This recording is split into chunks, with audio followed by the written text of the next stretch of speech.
Hello, I'm happy to start this conversation with you guys about your 3 films. And so welcome to this conversation for Pardi and Domani for Locarno 2020. So perhaps you can introduce yourself and your films. Hello, my name is Harawe and I'm the director of the short film Life on the Horn. And thanks for having me. Hi, hello. My name is. Oh, sorry. You go first. So my name is Rafael Castanheira.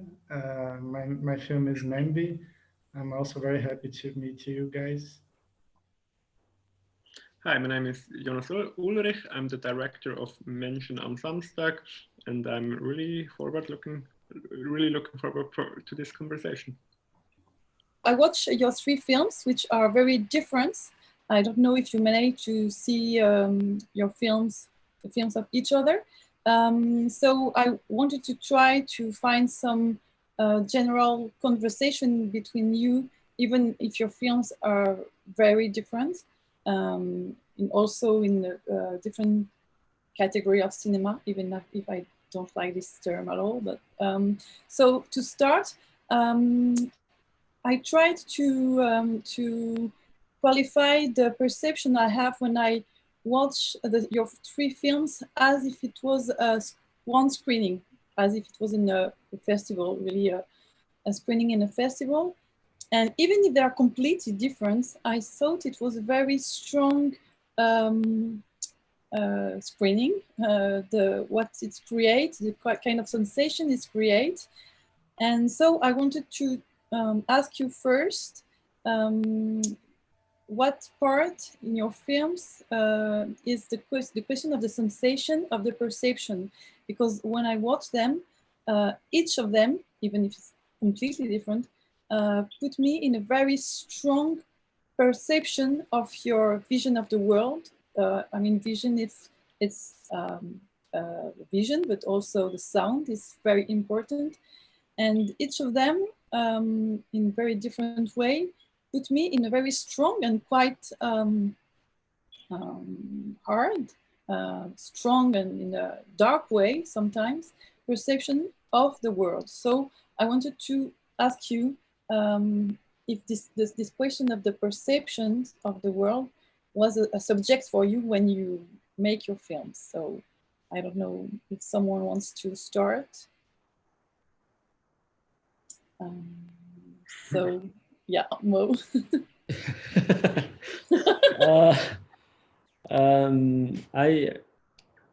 I think when you are making a film, it's always a subjective thing, or maybe it starts with that. I really don't know for how it is for everybody.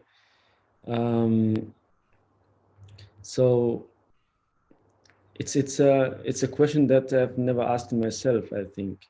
So I'm now still thinking about the answer. So I really don't know.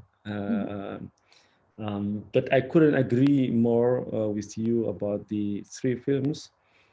They're completely different, and at the same time, they have something in common, you know, which I can also explain in a way. I feel like, as you said, it could have been, you know, you would agree to say, if you see these 3 films in a program at a festival, that you know, that there's something common that these 3 films have. So I guess maybe we'll find out in you know, during this conversation. But I feel that also. I have some ideas of what we can say they have in common, but I prefer that everybody will say something, and perhaps I will continue on this question. But like if Rafael or Jonas wants to continue. I mean, for me, I think that at least from my film, the sense of place was definitely something that was really important, as you mentioned, and that's something, at least with most film, I also felt very strongly watching his film that the place, the location of the film was really important for the story and really specific, and that's what we wanted to do with our film as well. The location scouting was one of the biggest part of the whole production, actually. Yeah, in the street film there is a question of a territory, to explore a certain territory, and to more in your film there is more a story, even if it's a very simple one, but there is a story. In Rafael it's more experimental work, and for you, Jonas, it's more like very choreographic and cruel documentary, as I can receive it. But in this street film, there is an exploration of a territory, which is a real territory, and also like a mental and organic territory, which for the audience, for me actually, it creates some very strong sensation and perception. And so, Rafael, for you, was this question of the sensation was crucial and thing, because we also see some parts of the body which appear. Yes, yes, the perception was something that was important, and I tried to work when I was editing it mostly, because as it's a kind of journey, an oniric journey, I tried to work with, and also with the sound, I tried to, it was something that I wanted that the audience could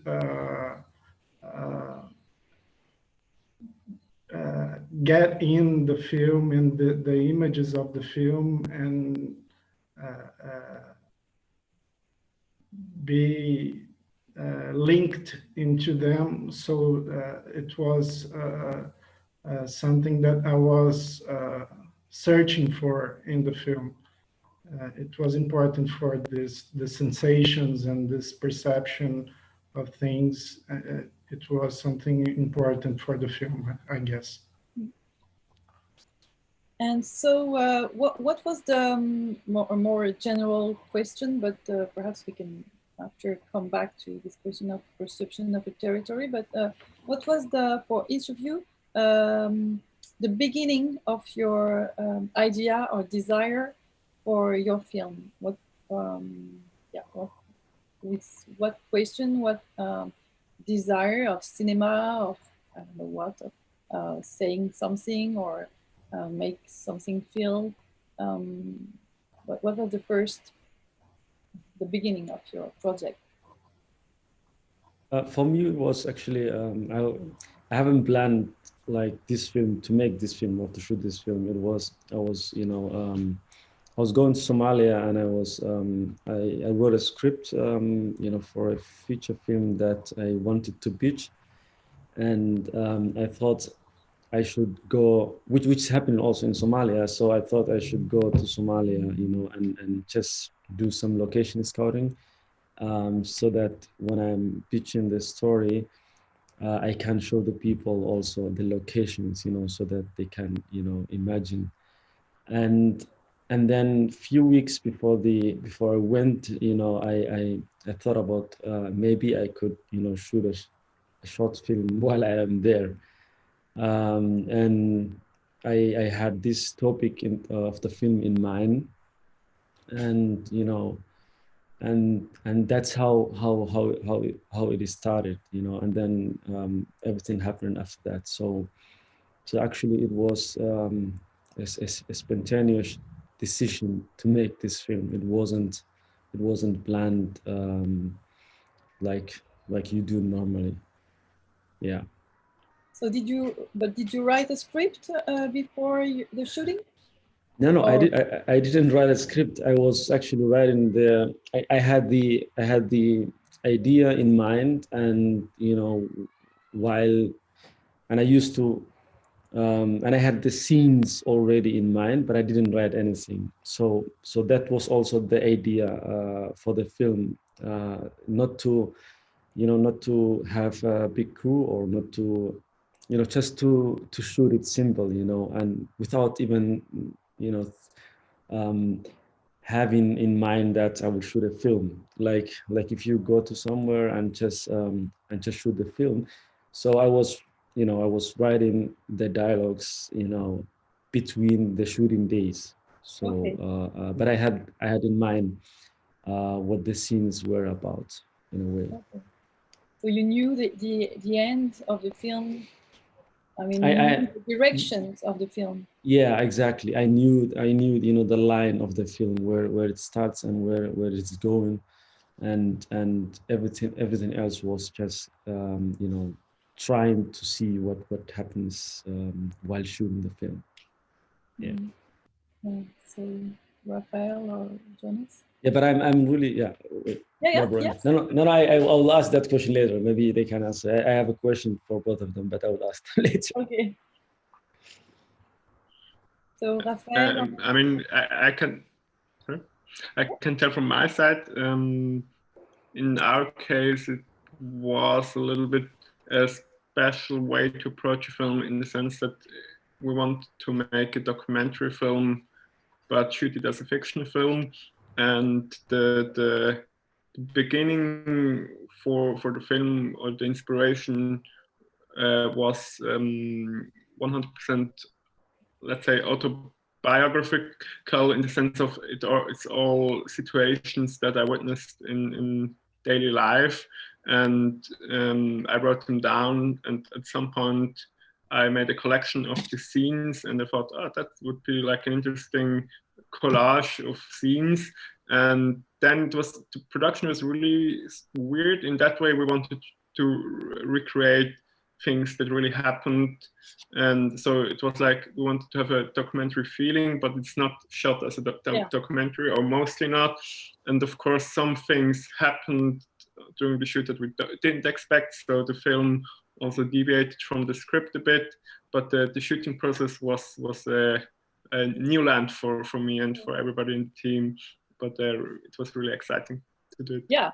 And did you have in mind, I can imagine because of the title, Les Hommes le Dimanche, I don't know, the men on mention on Sonntag, on Sonntag from Schodmak, the film in 1930, which is very important documentary film in the history of documentary. And obviously, your film deal with the film, with the title, but also it's like a very not neutral. Very, in your case, it's quite cruel. In Les Hommes le Dimanche, it's more, I would say, tender. I don't know how to say that, but it's like an observation of daily life, and it reveals in these very little things of daily life, it reveals more something of the time, of our time. Like Les Hommes le Dimanche was expressed something very strong of his time, just with showing people in holidays. But it's you show how our time, something quite cruel of our time. So did you have the film in mind when you? Yeah, absolutely. I mean, we stole that title a little bit. That's true, because I liked the sound of the title, and it fit our story. And I think if there's a connection, I mean, when I saw mention on Sonntag for the first time, I was quite moved simply by being transported to this very specific day in Berlin. I think they shot it in 1929, and I mean, I saw it when I was, I think, 18 or 19 at the university, and I was really impressed how you can make a portrait of a very specific moment in time, and that will live forever in that film. And I mean, it's not you don't have many films that transport you back to this time and this place.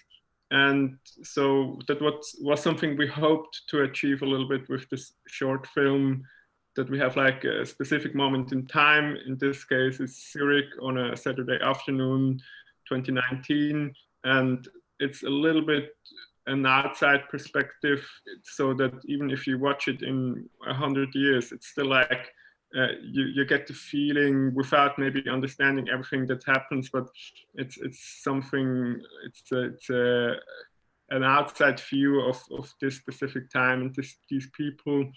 So that's why we chose the connection with the title. And so, Rafael, what was the beginning of your project?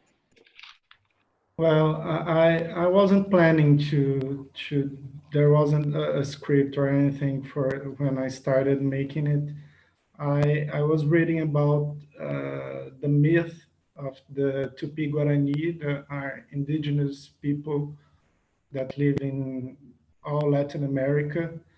And at the same time, I started revisiting some images that I made some years ago that was in my computer. And I saw some images that I made a lot of images about nature and animals and things like that. And I started to experiment these images, thinking about this myth. And but at the same time, I also as these images were digital images made mostly on my cell phone, I thought that the digital texture of them were very strong.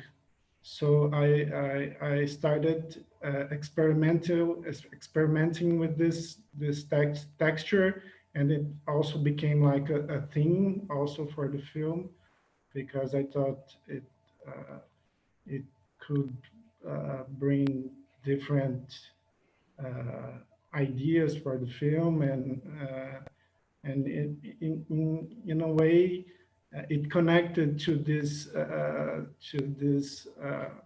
vision that I have about this myth, that it could be linked in a way, working in a pictorial way. And I mean, it was something that I wasn't expecting. It was something that was part of this journey, editing the film also. So exactly, yeah. Well, we can really feel that that something is happen while we don't know where we are going, and something is process. We can feel that the process of making the film is for you as the audience entering the film and is like drawn into this water. The process of your film is an echo of what we can feel as an audience. I don't know if I'm very clear, but and for you, there is reference at the end of your film. You say that there is extract of experimental films of Maya Deren and Locarno, I think, yeah. And absolutely, I didn't recognize them at all. I know quite well Messages of the Afternoon, and actually I didn't recognize them. So perhaps it's the stars of the film. I don't know how because it's very singular and intimate, this film, and so it's quite surprising to discover at the end of the film that there is other images from other films. So how and why did you use these images of other films? In some point, I discovered that I try to work a lot in the editing as I was like painting, and I also like to work with collage. So the Maya Deren image that appears in the film is it's the eye that is in the reflection of the moon. So it's her eye from Ashes of Afternoon. and there isn't I I didn't have some idea why I chose this extracts of these films. My wife is researching some things about a filmmaker, and she was watching some films from Maya Deren, and maybe I at that time I thought it was interesting to use some images, and as that these images that I created had not much the presence of human body. It was more like nature and animals. I tried to insert this presence using these extracts of other films. So I don't know why I used this specific extracts, but and I didn't want it to be like a reference that it was intellectual or something. Yeah. Yes, it was more like Distinctive. Yes. Yeah, I think when we, as a director, when we make a film, we, well, some people have very intellectual reference and very conscious reference, but sometimes we are like imbibé, I don't know how to say, we are full of reference even if we don't intellectualize them. But in your film, we don't recognize and the film, and it's in a way it's not completely important because your film is absolutely not reference to that or that.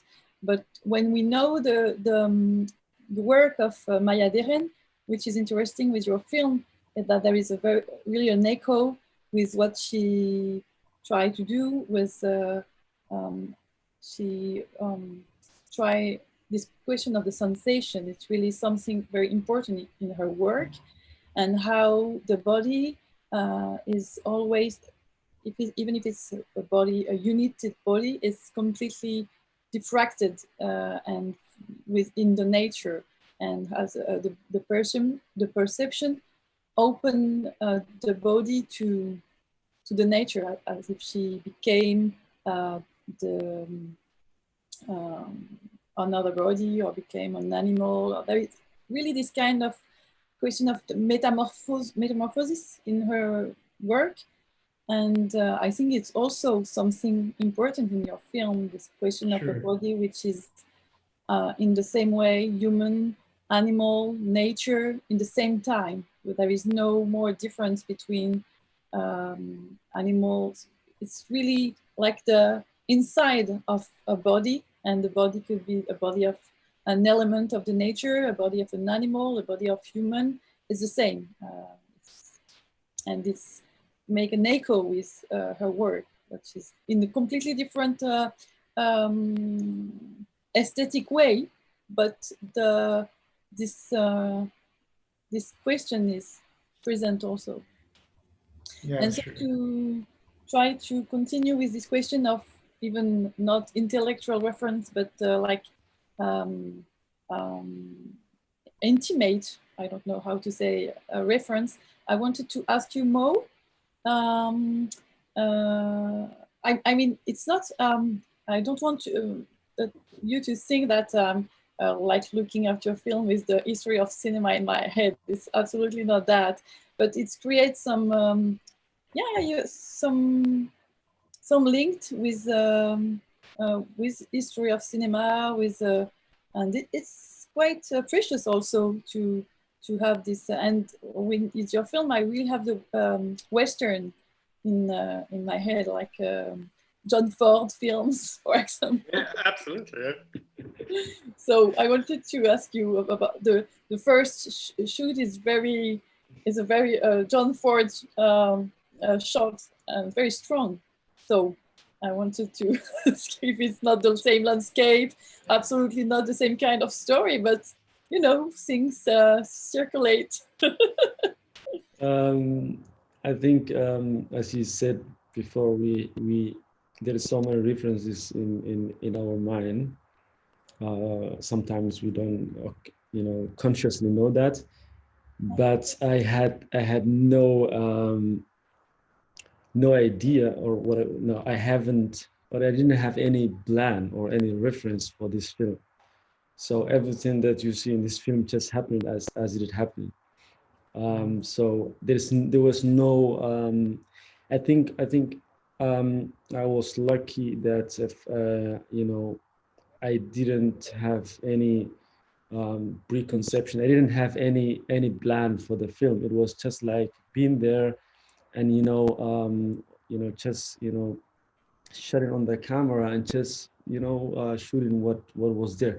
So there was literally, you know, there was no reference in that case. So but I'm sure, I'm saying, like, there was no reference consciously which will be like, okay, this should look like this or this should look like that. So I think everything just fitted together, you know. Even, you know, I also shot the film in black and white, so it wasn't Yes. embossed. So so that was the location gave that feeling. So I, you know, when I opened my camera and just looked at it through it, and it didn't feel good with you know, color. So so I think, yeah, it wasn't something which was in my mind, but everything just fitted together, and you know, this came out of it, and so there was no, yeah.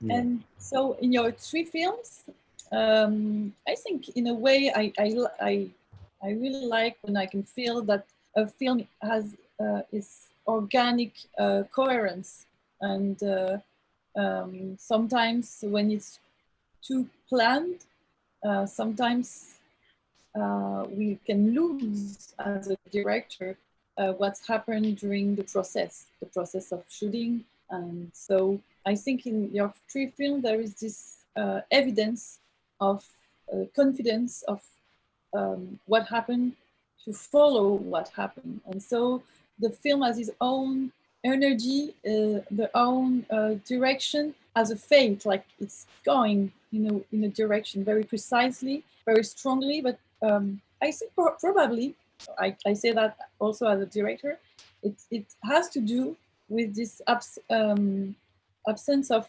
plan, because it's something, it's in a way which is in your 3 films. There is no a precise plan before shooting, in a way.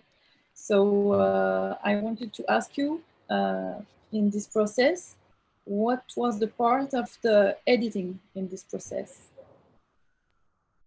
Because the editing in your 3 cases is particularly important, because when we don't precisely have a plan during the shooting, the editing becomes very, very important part of the film, of the creation, which is always the case. I mean, in cinema, I hope for every director that the editing is a very important part, but in your case, it's this specific part. So just wanted to ask you, in my case, how you yeah, you can I think in my case, I think I really I I had the editing in mind while I was shooting.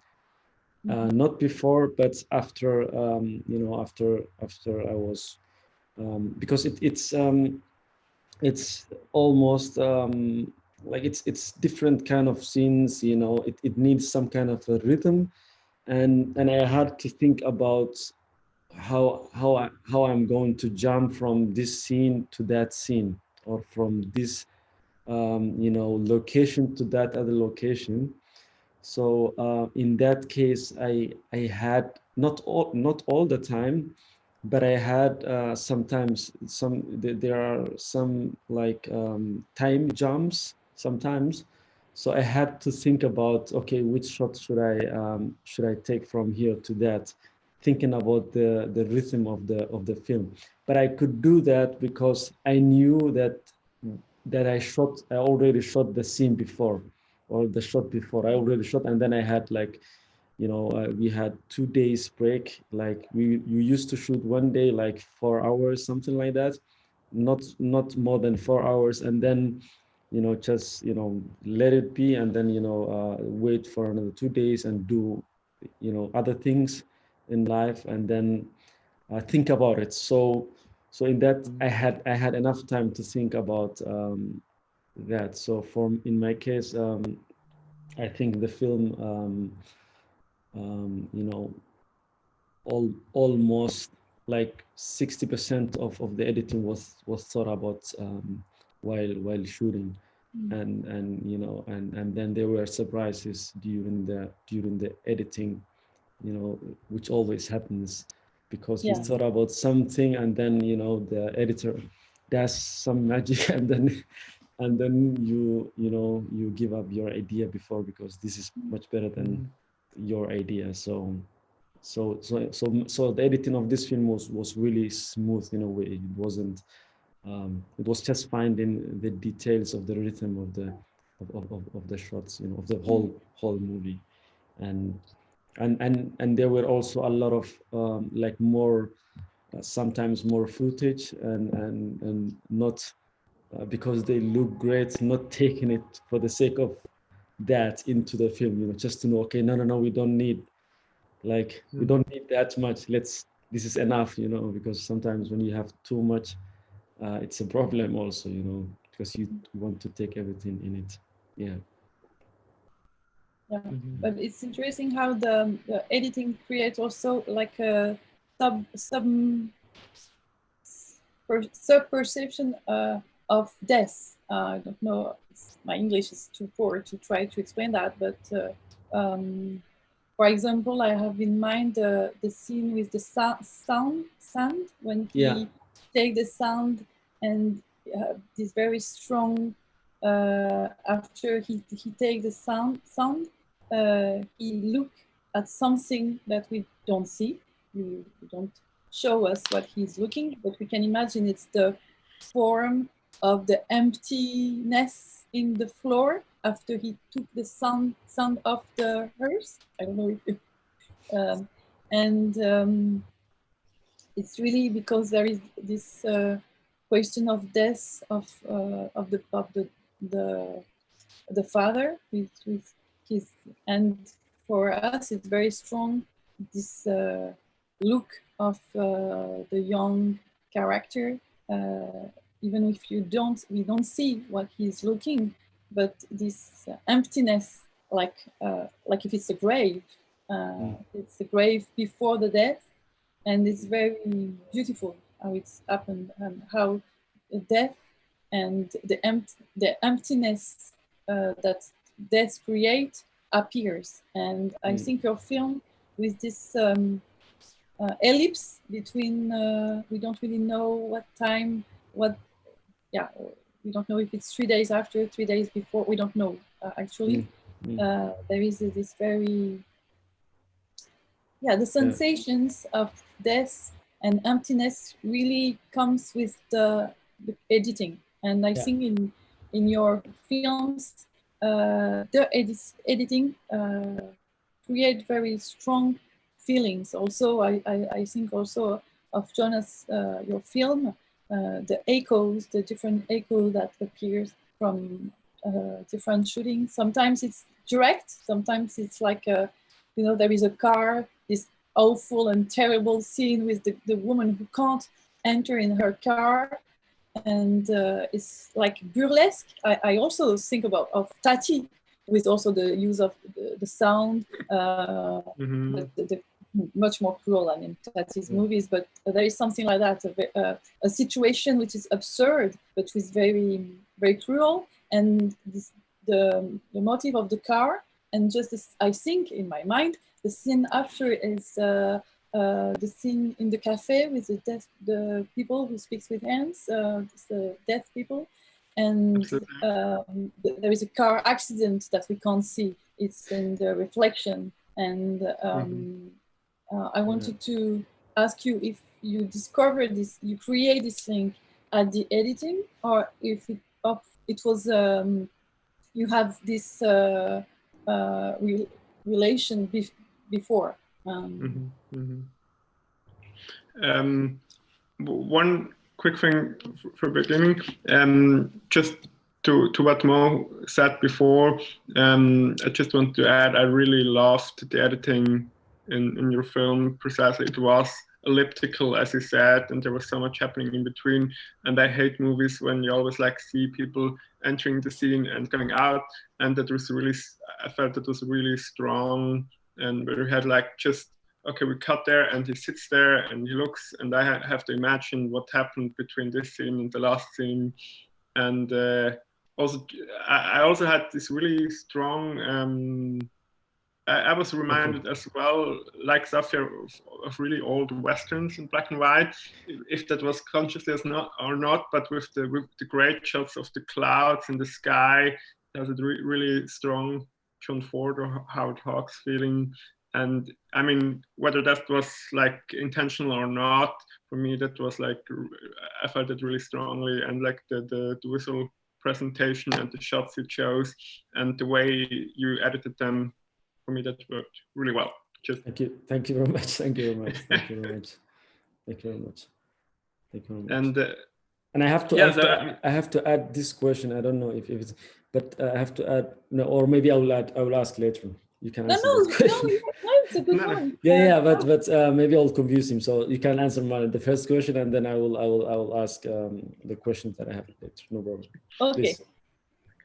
Yeah, I can just quickly answer the editing thing. I mean, in my case, there wasn't so much editing to be done because it's 10 long takes without cutting in the scenes. And I mean, that in itself was intentional because I am originally more an editor than I mean, I've always directed, but I've edited more than 100 commercials and music videos and everything. So that was a conscious attempt to punish myself a little bit. So to make a film where you can't save it in editing, more or less, where it's just like, okay, that's the scene, and yeah. So there is an order. Sorry? There is an order. So yeah, exactly. So the order is in editing. Absolutely. Absolutely, and that's precisely the really interesting thing that happened. We limited ourselves so much in editing, but at the same time, I saw that the small decisions can have a huge impact. Just when you enter a scene, when you end it, and the order of the scenes.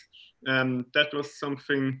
I mean, we shot it in September, and I thought, okay, the editing will take like 1 week, and in the end we were editing like 5 months or something like this, and just always like trying this order and removing one scene or removing another scene. So it was actually much more work than I thought it would be, but that was actually the really interesting part. And the connections you mentioned, Safia, were somewhere in the script and some we discovered in editing. And for example, the car you mentioned, that was something that was in the script, but other connections weren't. And then it felt like doing a Rubik's Cube, which you don't know what color it should be in the end. And there was, in the end, we just had to decide, okay, that's the order we wanted to have.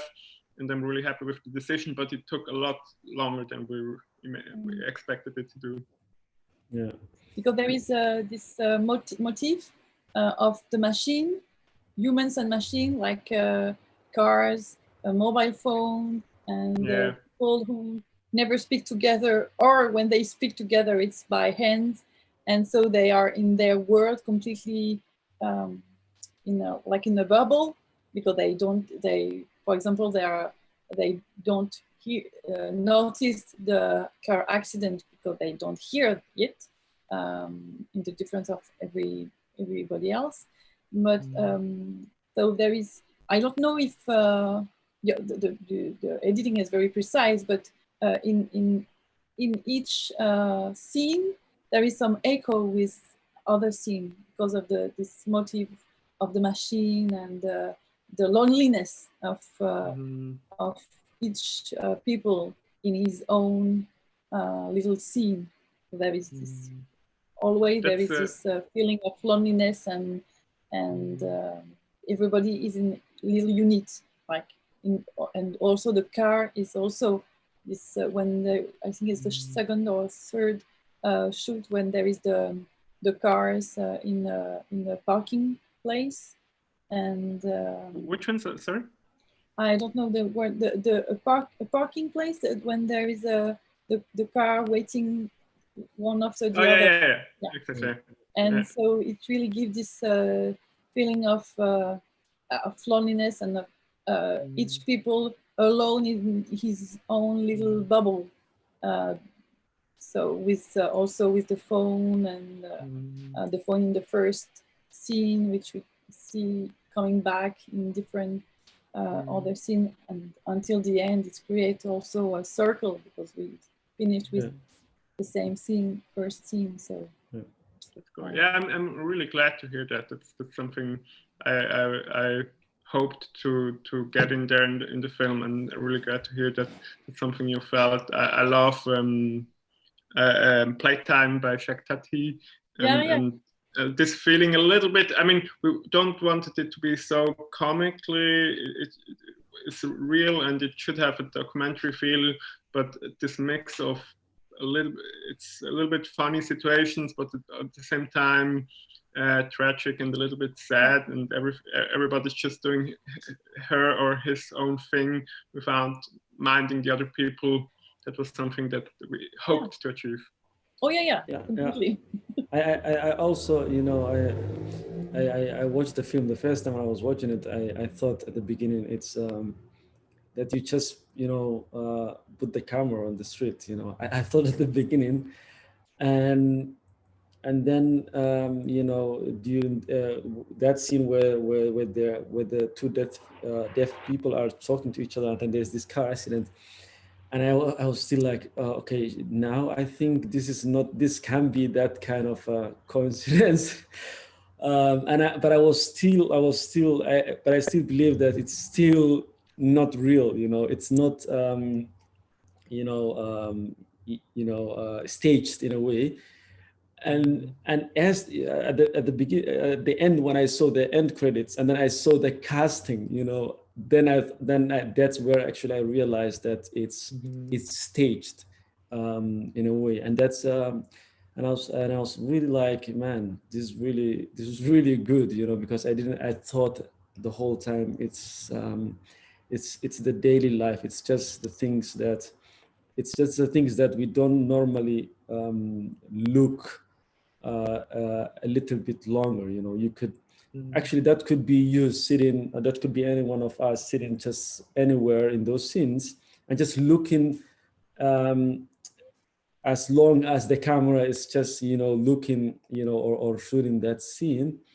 And you know, and I really liked, you know, and I really liked it, and I was like, and I was you know, asking myself also how you, and that's also a question for Rafael also, how the process is that you do when you are making this kind of, when you're making these two films. How was you know, is it like I'm just you know, discovering what I'm doing, or is it like, or I'm discovering through the journey what I want, or is it like okay, at least I know for myself what I'm doing? That's the first question. And the second question is, do you think about whether people will understand you know, enough what your film is about, or because the first question, now I have a little bit answer for the first question that you asked, Safia, and it's like, if there's something common in these three films, I think it's especially in your two films, I think it's like I don't care, I'm just doing something, you know, that I think I'm just doing it, you know. Because I think if you really thought about, you can make, I think, if you really think too much about the film or what you are doing, and it's like, okay, I will go out and just do, and I don't want to think about it. Yeah. So please. Well, for me, the editing was like the big part of the process. So I am still learning how to deal with editing and learning how to use the tool. So for me, it was like a playground for because I was really experimenting things and testing and trying to deal with dark and light and colors. And so it was, and as the film also uses different kinds of images and found footage, I mean, a mix of different images. It was something that it's in the process because the myth in is a very I mean, you have to read the myth to understand how it is a little bit abstract, very poetical, and so it's difficult to explain the things that happen, this myth of creation of the world. So I didn't try to be faithful to the myth and this idea of the narrative of the story that it tells, and so it was more this the way to think how the images could fit in a way. There is something in the myth that I like a lot that that they call the soul word. It's something because one of the gods, the entities that created the world in the myth of the Tupi-Guarani, he created the language. The first thing he created was the language. So it was something that it touched me a lot and moved me to try things, and that for me were important. That's why I guess I didn't use any words or dialogues to explain something, because I tried to communicate with the images and the sounds more than to try to explain this myth or this story or this journey.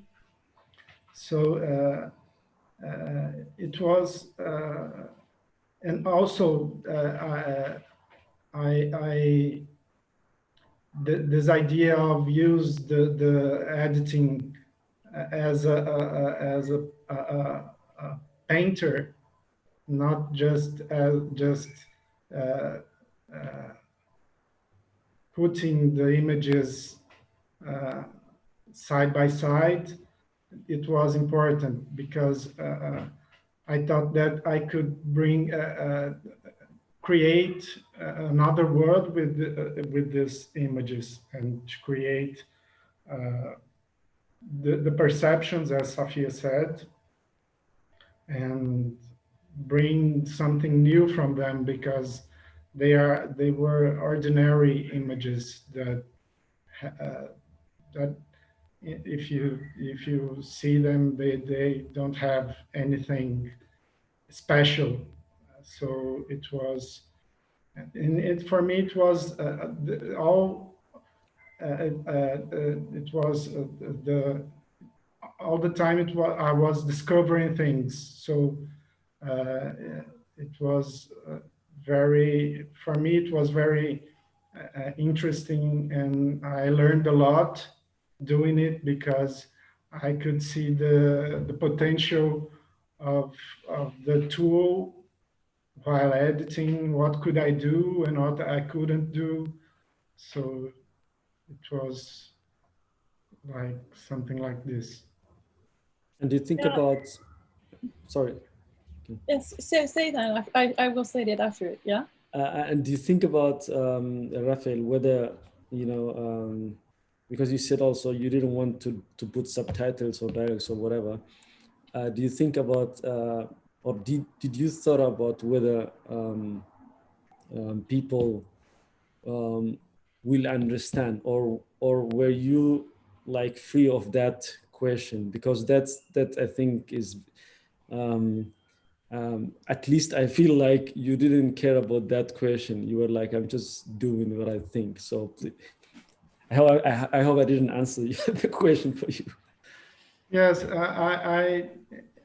as I was, it was something that I was experimenting. I was not worried about whether people would understand it or not. Also because, as I said, the myth is not something that you just understand. It's something that when you read, there are these words that describe something that maybe you can even understand also. So, and for me, this is the beauty of it. And if I try to explain or describe or tell it in a more narrative way, I thought the mystery for me was important, and Yeah. but for the myth is important, the mystery. The dark is something important in the mystery. So for me, this idea of touching, or the tactical, I don't know how to say, the touching, it's important, and to try to discover discover things uh, in another way of sensing things, and not putting in words or in something that we can just explain.